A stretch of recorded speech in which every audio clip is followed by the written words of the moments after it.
Quality और consistent performance के लिए सिर्फ सिल्वर पंप्स एंड मोटर्स, नाम याद रखना। माननीय वडाप्रधान श्री नरेंद्रभाई मोदी मारा राजकीय गुरु पण छे।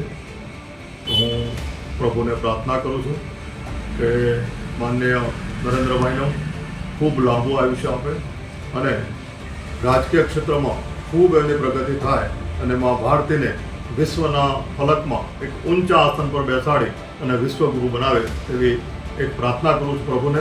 एम माननीय नरेंद्रभाई मोदी ने कोटि कोटि वंदन। खूब खूब मारी भगवान ने प्रार्थना है कि एमने खूब खूब प्रगति थाय। मान्य वकील साहेब ने श्रद्धांजलि थी। मान्य वकील साहेब तो वकील साहेब श्रद्धांजलि कार्यक्रम में जયારે બધા ભેગા થયા ત્યારે 5-10 લોકો જ આવ્યા હતા સ્વયંસેવકો, બાકી કોઈ આવ્યા નહીં।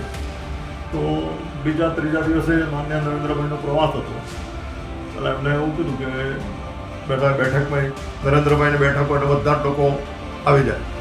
બધા લોકો આવી ગયા અને તરત જ એમને બેઠક ચાલુ કરી। પછી સૌથી પહેલાં એમને પૂછ્યું કે અતુલભાઈ ગઈકાલે 2 દિવસ પહેલાં માન્ય વકીલ સાહેબનો શ્રદ્ધાંજલિનો કાર્યક્રમ હતો, કેટલી સંખ્યા હતી? મેં કીધું કે 5 લોકોની ઉપસ્થિતિ હતી।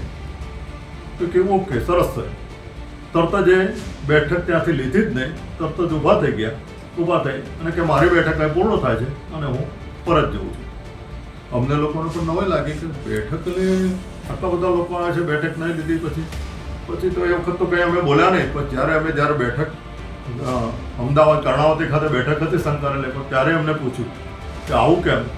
એટલે કે જ્યારે વકીલ સાહેબનું, આપણા વકીલ સાહેબ શ્રદ્ધેય છે, આપણા એક પ્રચારક છે, સંઘના પ્રચારક જેનું અવસાન થયું, એમને શ્રદ્ધાંજલિના કાર્યક્રમમાં જ્યારે લોકોને આવવાનો સમય ના હોય અને જ્યારે હું આવું ત્યારે બેઠકમાં બધા લોકોને આવવાનો સમય હોય, તો મને પણ એવો કોઈ સમય નથી। મારી માટે જે ડૉક્ટર વકીલ જે સાહેબ છે એ પૂજનીય છે, મને પ્રચારક શ્રી એ પૂજતે, મારું સંઘ કાર્ય પૂજનીય છે। આમ સંપૂર્ણ એ શિસ્તના ખૂબ આગ્રહી હતા।